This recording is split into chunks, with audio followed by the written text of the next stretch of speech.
Hello, am I audible?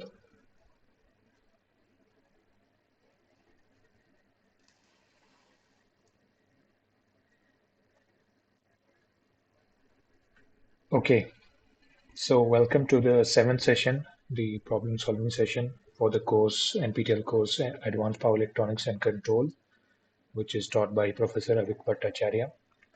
So my name is Saleh Khan. I am a PhD student at IIT Delhi, and I will be conducting this session today. So this is the seventh week of the course, and the content that was taught in the course was space vector PWM and AC to AC converters, and cycloconverters, and matrix converters. Unfortunately, I was traveling this week, so I did not get time to prepare a summary of the lecture contents for this week. So we will directly move on to the problems uh, related to this week's and maybe last week's course contents as well. So the first question is about a single phase half bridge inverter with an RLC load. The DC input voltage is given as 230 volts and the output frequency is 50 hertz. The question is asking about the expression for the load voltage up to the fifth harmonic. So, uh, so if just by looking at the options, if you think about how the output waveform should look like, you can actually guess which one should be the correct answer. So, can any one of you try to see and guess which of the four is the answer? So remember, you are being asked about the load voltage. So it is basically the Fourier expansion of the load voltage waveform. And the load voltage for the half bridge inverter or even the full bridge inverter, it will be a square wave for the single phase case. So can any of you guess which of these is the answer up to the fifth harmonic?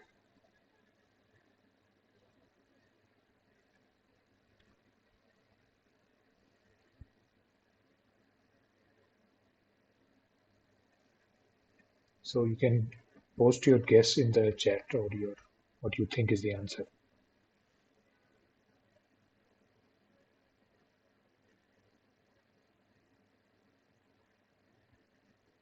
Okay, so one person is saying B.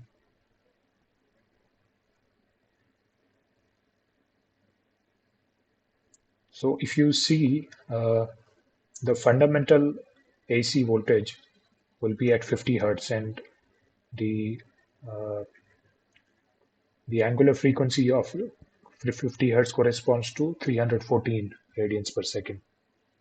So 314 is the fundamental and all the options have this 314. And after that, we have multiples of 314. So for example, the first option has twice 314, three times 314, four and five times. So it has uh, second harmonic, third, fourth, and fifth harmonic. The second option only has third and fifth harmonic, so only the odd harmonics. And the third option has even harmonics, only the even harmonics plus the fundamental. So this should be enough to uh, let you know what the correct answer should be. Because the output waveform for the single phase inverter is a square wave, and the square wave will not have any even harmonics. So what the expressions with the even harmonics, they cannot be the answer. So A cannot be the answer and C cannot be the answer. So the most probable option just by looking at the options is B. But if you want to know the exact values, then you can actually see the expression. So this is how the circuit looks like for the single phase half bridge inverter. So we have only one leg with two switches, and these have to be bidirectional switches, unipolar bidirectional. That means they can block voltage in one direction. So the top is the positive and the bottom is the negative. Only that kind of voltage they will block. and then the current should be bidirectional, positive as well as negative. So from top to bottom, from P point to A point, as well as A point to P point, it should allow both of these correct directions of current. And then for a single phase half bridge inverter, we have only one leg, and then we have a split capacitor at the input. Two capacitors connected in series, and at the midpoint, we take one terminal for the output. And then when the top switch is on and the bottom is off, we get VDC by 2 at the output. And then when the reverse happens, that the bottom switch is on and top switch is off, then we get negative VDC by 2 at the output. So the output voltage looks like a square wave. And the current will depend on what kind of a load it is. In the question, it is given an RLC load, but we are not worried about the load current in this question. We want to focus on the load voltage waveform. And if you see this kind of a waveform, which has half wave symmetry, it cannot have any even harmonics,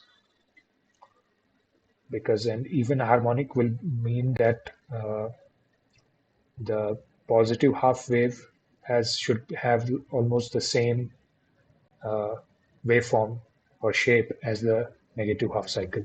But in this case, it doesn't. The negative half cycle is, so because of the half wave symmetry, it will not have any even harmonics.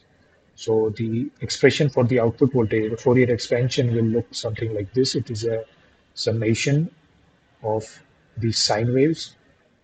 The amplitude of the sine wave is 2 VDC by n pi, where n is the harmonic order, and the frequency of the sine wave is n omega t, and omega here is 2 pi f.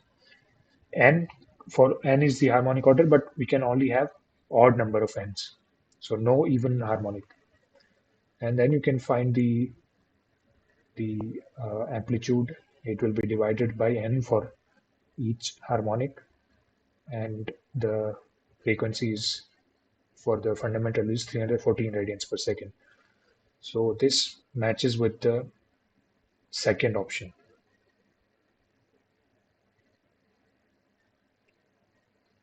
So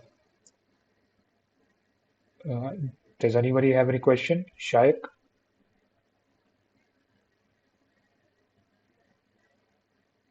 So those who don't, you can turn off your mics if you don't have a question.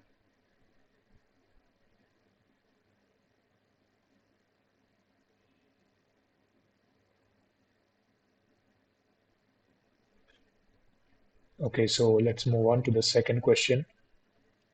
The second question is asking that in a voltage source inverter, uh, we have four options now. The first option is both current and voltage depend on the load impedance. The second is that only voltage depends on the load impedance. Third is only current depends on the load impedance. And fourth is none of the above. So what do you think is the answer?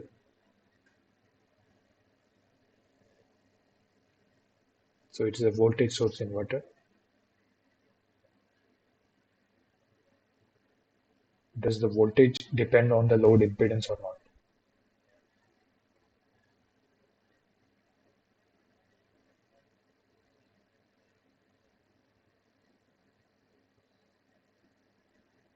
Okay, others, can you, do you have, what do you think is the answer?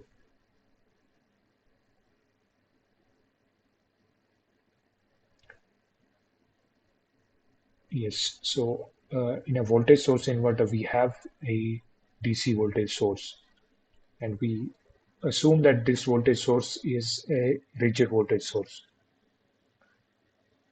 That means that this voltage will remain the same irrespective of however whatever the current we draw from it or give to it.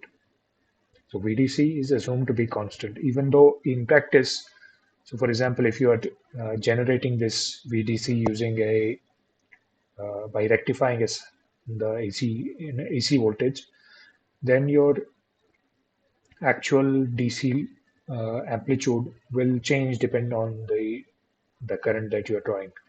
So in practice, it may not be as stiff, and it may technically the voltage level may change based on the load current or the load impedance. But ideally, for a voltage source inverter, we have a voltage source that is stiff and it does not change depending on how what current we draw from it. And this is how the inverter works. And by turning on the top switch, we get the VDC voltage at the point between the point A and N. And by turning on the bottom switch, we get zero voltage between the point A and N. And as you can see, this VDC we cannot change.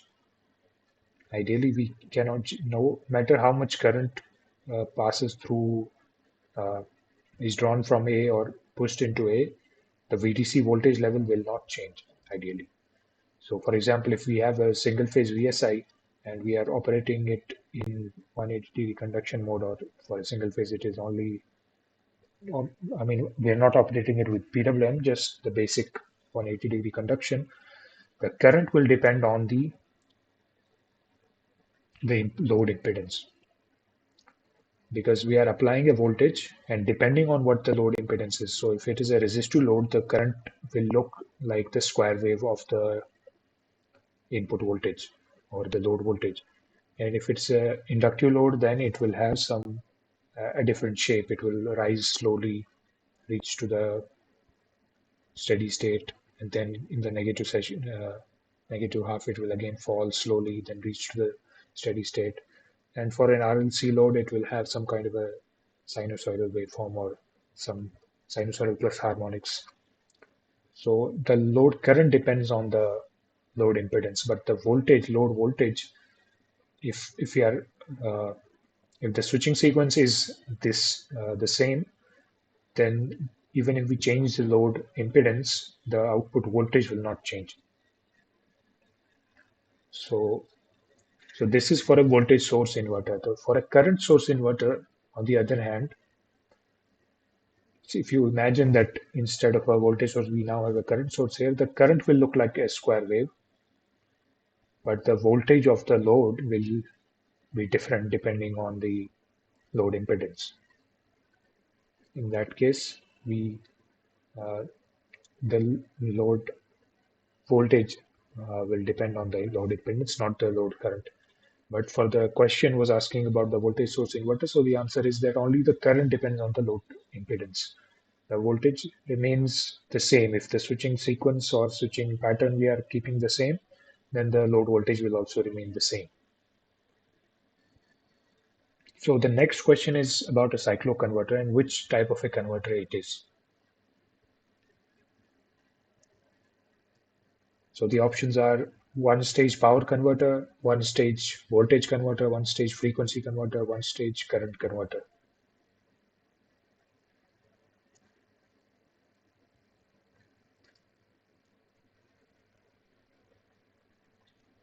Okay, so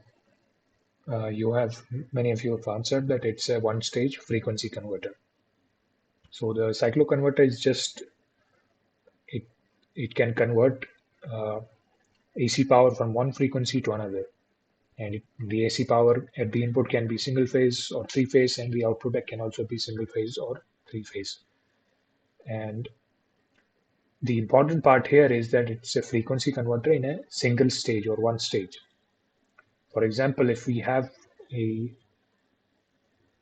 the other way to do it would have been a two-stage solution where we first convert the AC into a DC and then that DC to another AC. So that means, for example, if I go to the voltage source inverter, so so this you can see from left to right, it's a DC to AC converter, but from right to left, it can be a AC to DC converter as well, because the switches are bidirectional current flow, so power can flow in both directions depending on how we operate it. So we can do is starting from an AC, so it can be a single phase or a three phase. If it's a three phase, then we can have three legs. If it's a single phase, we can have just two legs, just like here. So from the AC, so instead of a load, we will have a supply, and instead of the DC source, we will have a capacitor. So then we will convert from AC to DC. And then we can have another of the same uh, inverter connected on the left side of this circuit.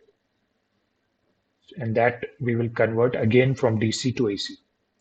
And in that case, we can have a different frequency, different amplitude. So all those things we can do. So that in that way, we can have an AC to AC converter from one frequency to different frequency. But the difference here from the cycloconverter would be that this is a two-stage solution. This kind of a what I am explaining, that we have a AC, then we convert to a DC, and then DC to AC. So it's a two-stage conversion process, and so that has its advantages and disadvantages because the this kind of a converter is very popular and it is very easy to control. So so these kinds of systems where we have first DC to AC and then sorry AC to DC and then DC to AC, these are very popular actually. For example, in many motor drive applications, we have such kind of a system where we have the AC supply with a single phase or three phase. Then first we convert it into DC, and then we have a voltage source inverter to have the V by F control or vector control with varying voltage levels and frequency, and uh, that those are very popular. But cycloconverter does it in one stage only, and the advantage can be that the power losses can be less because you only have one stage conversion, whereas as two stage we will have individual losses in each stage. So those are some advantages, and the disadvantage of the cycloconverter can be that it is not as flexible as the two-stage system,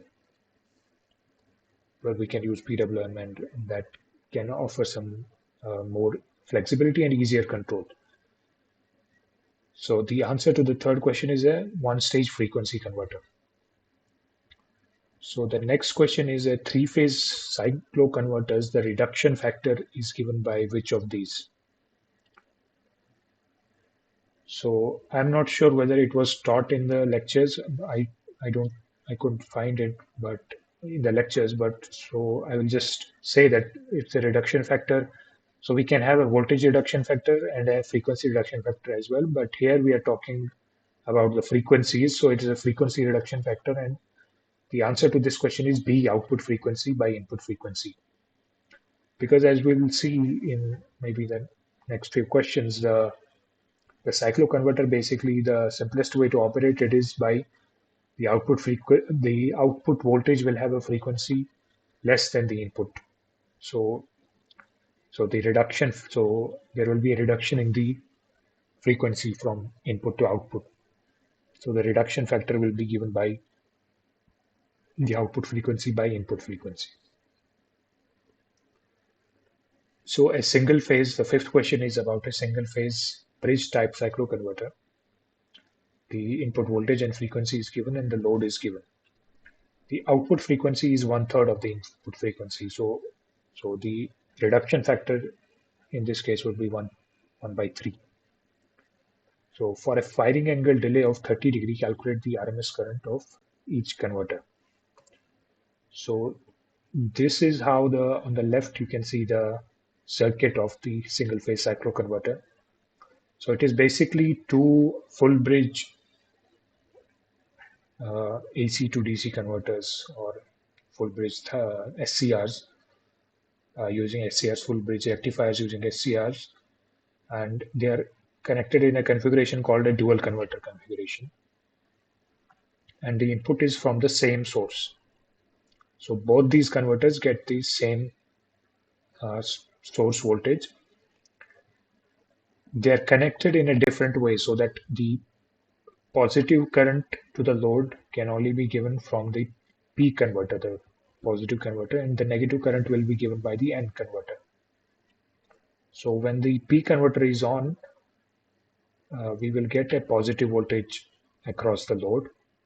And when the N converter is on, we will get a negative voltage across the load. And then we can have a firing angle delay that will allow us to change the output voltage amplitude. So So here you can see the diagram. So the input voltage uh, is Vs, and because the N converter is connected in different fashion, it will the negative voltage will be put onto the load. So that is why the here on the input side there are shown two kinds of voltages, the positive one and just the negative of that same voltage. Now when the P converter is on, we will get the positive half cycles across the load. So just like a normal uh, full bridge rectifier, single phase full bridge rectifier, we will get positive, and depending on the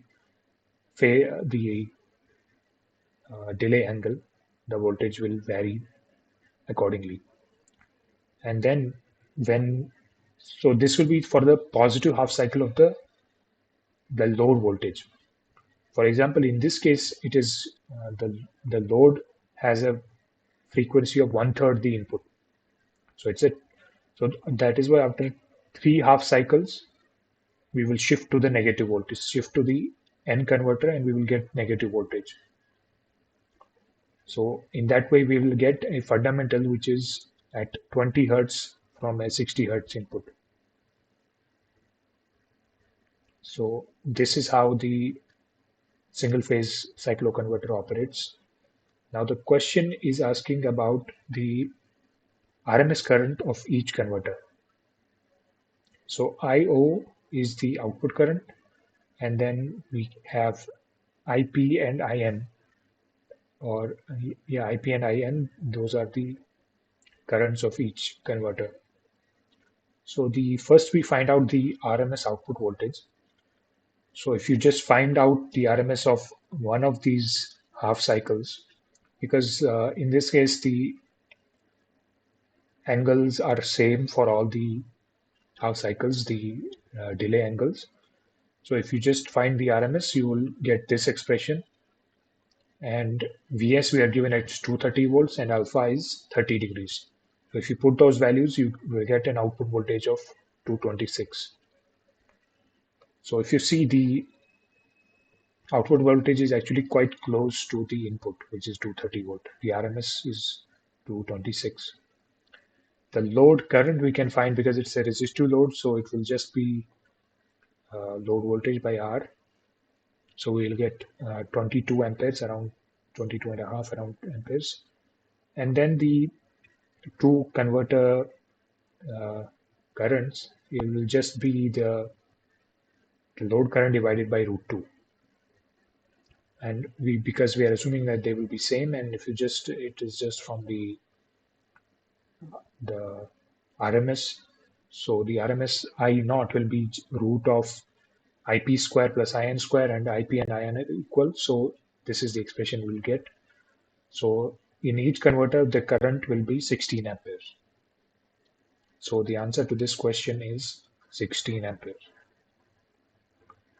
So this was the fifth question. Now the next question, it is the same circuit and same conditions as well. Now, but we are asked to find the input power factor of the cycloconverter. So again, the same circuit and same waveforms. The power factor would be given by the output voltage, or sorry, the output power divided by the apparent input power, or the apparent power. The output power in this case will be, because it's a single phase, so it will just be RMS of product of uh, output voltage, output current into the cosine of the angle between them. And since we have a resistive load, so the angle between the voltage and current will be zero. So we will just get the output power is V naught I naught. And in this case, you will see that the source current is equal to the load current, because the load current is equal to uh, IP plus IN, and the source current is also equal to IP plus IN. So the load and source currents are the same. So if you substitute all these things in the power factor equation, the uh, cosine theta is 0, the load current and source current cancel each other out. So we will just get the output voltage divided by the source voltage. And we calculated the output voltage in the previous problem, which was around 226. And the input voltage is 230. So we will get quite a high power factor. And you can see that the fundamental of output voltage will be slightly, you can say that it's lagging to the input. So the answer to this question is 0.98, 9855 or 98 lagging.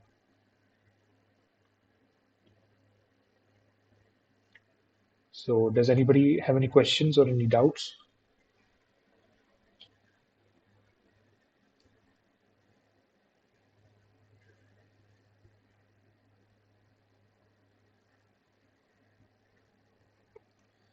So if anybody has any doubts, you can ask in the chat or you can raise your hand.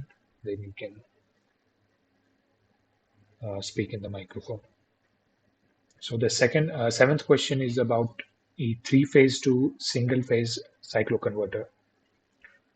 In this case, we have a three-pulse positive and negative groups, and I will mention what these are. Each converter is supplied from a delta star transformer with a per phase turns ratio of 2:1. The supply voltage is 400 volts, 50 hertz. The RL load has R equal to 2 ohms, and at low output frequency, omega 0 L, which is the impedance of the inductor or the L portion of the load, it is 1.5 ohm. In order to account for the commutation overlap and thyristor turn-off time, the firing angle in the inversion mode should not exceed 160 degrees. Find the value of the fundamental RMS output voltage. So this is the three-phase to single-phase cycloconverter. We have the three-phase lines, then we have the three-phase half-bridge rectifier kind of a circuit, and we can have a positive group and a negative group. So the positive group will give us positive current to the load, and the negative group will give the negative current to the load. It will be in the opposite direction. And this is how the voltage waveforms will look like. We have the three-phase voltages, and depending on the firing angles, we can get a fundamental output voltage which looks like this. So the actual output will be, it will just follow these portions of the input voltage. So it will be a switching kind of a voltage which is chopped due to the thyristor operation. But the fundamental of this kind of a voltage is given here. And depending on the load current, we can have inversion operation or rectification operation. So basically inversion operation, so when the current is positive, that means power and voltage is also positive. That means power is flowing from the source to the load. So that we are calling the rectification portion. And when the power is negative, so for example, in this, the first case, the output voltage is positive, but the output load current is negative. So overall, the power will be negative. So that means power is actually flowing from the load to the source. So that is why we're calling it inversion. You can see because we have two rectifiers. So from source to load will be a rectification, and from load to source will be a inversion operation. And for negative half voltage, it will be the opposite. So when the output voltage is negative, then positive current will mean inversion operation because overall the power will be negative, and negative current will mean rectification operation because overall the power is positive because negative voltage times the negative current we get positive operation. And which of the two groups will provide the voltage will depend on the current. If the current is positive, then we will have the positive group. Because if you can see, the positive group will not allow any negative current. It will not allow current to flow from the load to the source because the SCR is not a bidirectional current switch. The negative current will only flow through the negative group. So this is how the voltage and currents will look like in this case. And the angle, the delay angle, it has some limitations because as we have studied in the rectification case that uh, when one thyristor is turning on and off, there will be some uh, overlap angles, and that will basically limit our maximum thyristor angles that we can have, the delay angle. So it is given that the maximum thyristor delay angle is 160 degree for the negative group. So for the positive group, it will be actually 180 degree minus 160 degree. So anyway, the question is asking about the output voltage RMS. And if you see in the textbooks that this is how the output voltage is given. So in this case, R is the voltage reduction factor. VPH is the phase voltage and M is the uh, number of pulses in the converter. So for this case, the phase voltage we have is because we have a transformer and the supply to the transformer is 400 volts, then the transformer is 2:1 ratio. So the phase voltage will be 400 by 2. So we'll get half that voltage. The reduction factor is given by this cosine of the angle of the positive group, the delay angle of the positive group, and that will be 20 degrees. And M will be 3 for the 3 pulse converter. And if you put all these values in the first expression, you will get the output voltage is 155.4 volts. So the answer to the first question is, the seventh question is 155.42 volts. The next question is the same problem. We have the same circuit and same conditions, but we are now asked to find the output power. So once we have the output voltage RMS, then to find the output power, we can simply use I square R equation. So the output power will be given by I square R. And to find the load current, we have the load voltage RMS. We can divide it by the impedance of the load.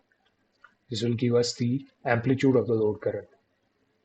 And the load is given, we are given the resistance and we are also given the impedance of the inductor. So omega naught L we are given as 1.5 ohm. So if you put all those values, you will get a load current of 61 amperes. And then we can find the output power as I square R. So because the active power will be only in the load resistance, the load inductance will not have any active power flow. It will only have some reactive power flow between the source and the load. So the answer to this question is 7,730 watts or 7.73 kilowatt.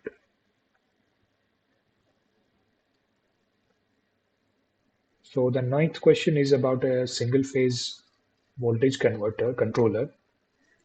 So it is just the AC to AC converters that were taught. This has an input of 230 volts and a load of 15 ohm resistive. And the question is asking that for 6 cycles, this we are getting an output voltage, and for 4 cycles it is off. So determine the output RMS voltage. So the circuit looks something like this. We have an input voltage AC,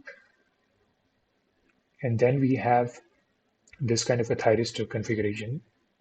So this will allow both positive as well as negative current, or we can also have a triac. and then we have our resistive load. And one of the ways that this can operate is by firing angle delay, but another way is what is called integral cycle control. So we can give pulses to the thyristors for some uh, integral multiples of the input cycles. So for example, here we are shown that for 3 cycles, we give pulses to the devices.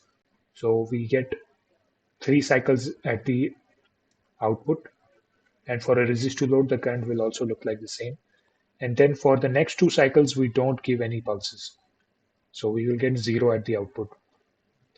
And then again, we can start it for 3 cycles on and 2 cycles off. So, so we will get a reduced voltage at the load. Overall, the RMS will be reduced. And so this is how the integral cycle control operation works. And the question is asking about that for 6 cycles it is on and 4 cycles it is off. So if you see that this kind of a voltage waveform, the RMS of the output voltage will be given by the input voltage times the root of you can call it the duty.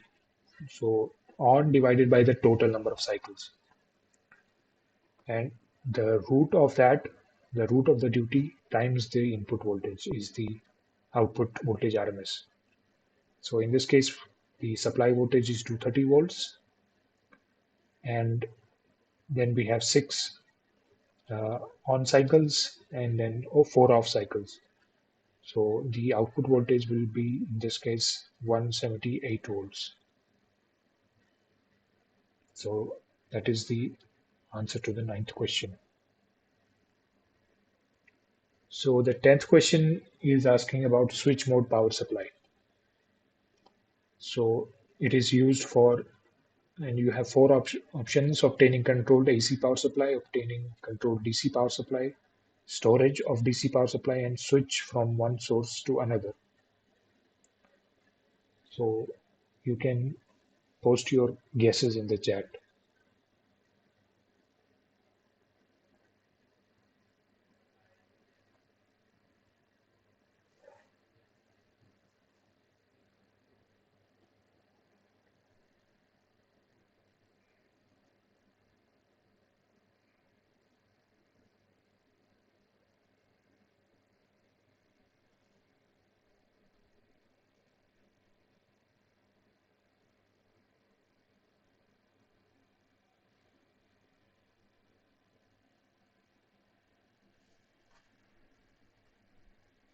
Okay, so one person is saying B for obtaining controlled DC power supply.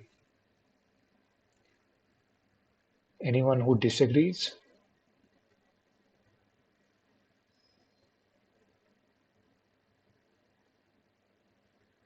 So yes, basically switch mode power supply is the name that we give to kind of DC-DC converter systems where we obtain different DC power supplies. So it is, you must have seen in your computers, we have a SMPS or a power supply where we give the single phase voltage to it, and then it will convert to different DC voltage levels depending on where it goes in the motherboard. Some places will require 12 volts, some places will require higher than that, some places will require 3.3 volts or some. So the SMPS basically regulates these. It provides us the DC controlled DC power supply for a we want a particular voltage and the input voltage can fluctuate. We will get the particular output voltage. So the answer to the 10th question is obtaining controlled DC power supply. So that was all the problems that we had today. So I again apologize, I could not prepare the slides for the summary. If I get time, I will add some basically the space vector PWM, cycloconverters, and maybe matrix converters in the next, which is the last week. And so for these problems, if you have any questions related to these problems, you can ask in the chat, or you can unmute and you can ask your questions.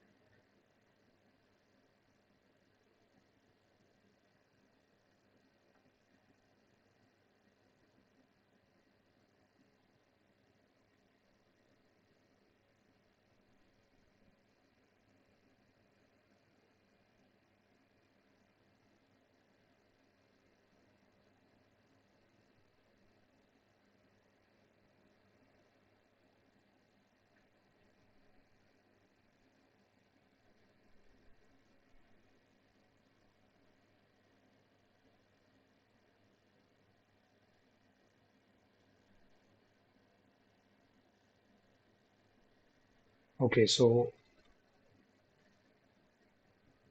nobody has any questions, then we can conclude the session.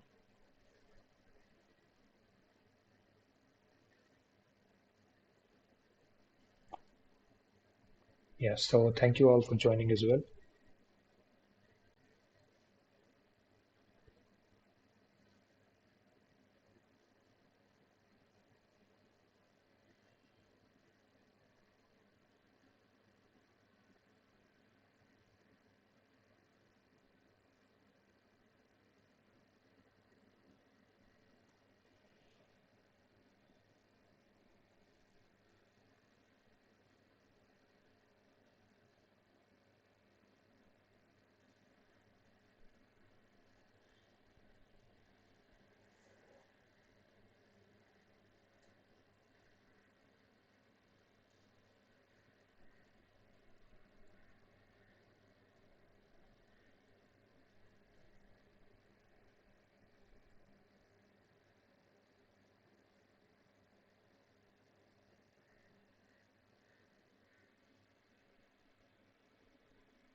Yes, Praveen, you have a question?